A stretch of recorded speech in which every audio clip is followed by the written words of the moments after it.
ما ادري امشي ما ادري امشي قلت لك امشي. ولك يمه لا تخاف. مالي ولك اليوم حلوه المدرسه يمه لا تخاف. ما انا اخاف انت روح البيت. ولك اليوم اول يوم دوام، روح اتعرف على الطلاب على المعلمين والمعلمات. ما اروح البيت انا ما اروح المدرسه. عرفتك شو تريد. هذا الف مصرف هذا الف؟ ايه يلا خوش اروح انا جا الظهر. ولك تعال هاك جلط. ما احتاج انا ذكي ما احتاج. الاول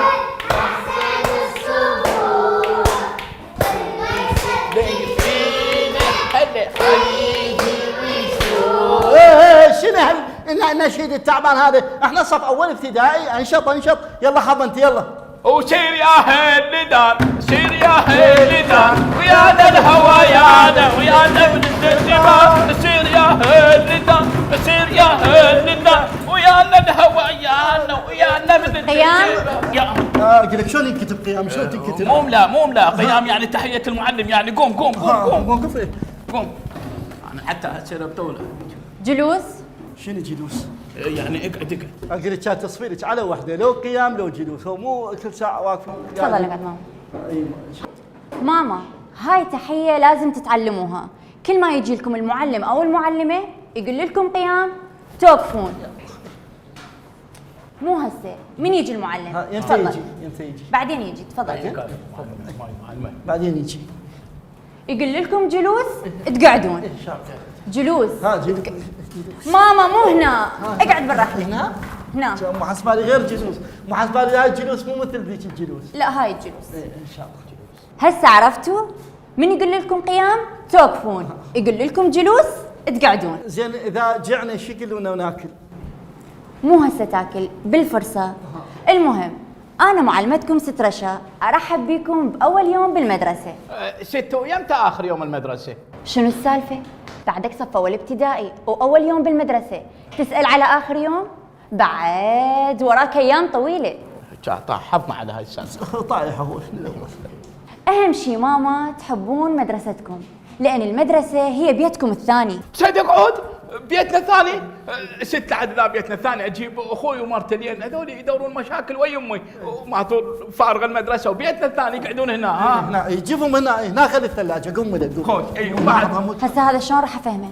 ماما هاي المدرسة ترسم لكم مستقبلكم، لأن ما نعرف الزمن شنو ضام لكم. ست اروح اجيب قلم زايد؟ شو تسوي بيه؟ اضمه للزمن. يا زمن انت هسه واجبك تصير مجتهد وتحضر واجباتك وتحترم معلمتك، لأن المدرسة حياة ثانية تختلف عن حياتكم السابقة. ها شو تسوي؟ الست جاي يمسح حياتي السابقة. اوف يلا ماما خلي نبدي نقرأ.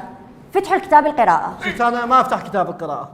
ليش؟ لان كتاب القراءه به فوزيه تساعد امها، وكل ما افتح الكتاب هذا يقول الفوزيه قواك الله.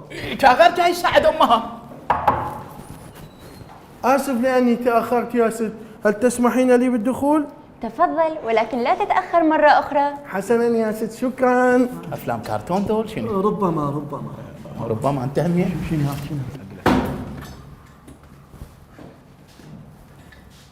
شفتوا زميلكم شلون تحدث بهذا الأسلوب المهذب؟ لازم نتعلم نحكي ويا الأكبر من عندنا بهذا الأسلوب. ست يعني ياهو الاكبر من عندنا نشوفه نقول له اسف على التاخير، هل تسمح لي بالدخول؟ ست قوم ما اشوفك ما يسد الشاي. ست من يجينا بالاسلوب؟ الأسلوب أنتم تتعلموه لما تكونون طلاب مجتهدين محترمين ملتزمين بالدوام، وأرجع وأقول أهم شيء تحبون المدرسة. ست بس حددي يا مدرسه اللي نداوم بيها لو المدرسه اللي قاعده تقبالي. يلا دق الجرس. هسه ترتاحون واللي جايب أكل ياكل. نص كباب ولا زحالية. ماما شنو نص كباب؟ شنو جايب من البيت أكل؟ جايبين كل شيء ما عاد يا جايب اكل. تعالوا وشاركوني في الطعام، معي سندويتش. اقول لك بعد اخوك انت خاف تحطه بالسندويش وتاكلنا النوم. لا سندويتش جبن. واو انا اقول هذا ترى بالمية اثاري امه كلها تسوي له لفاس سندويش بنر. اعطيني يلا خلنا ناكل بس تقطع في الورق بس جوعان.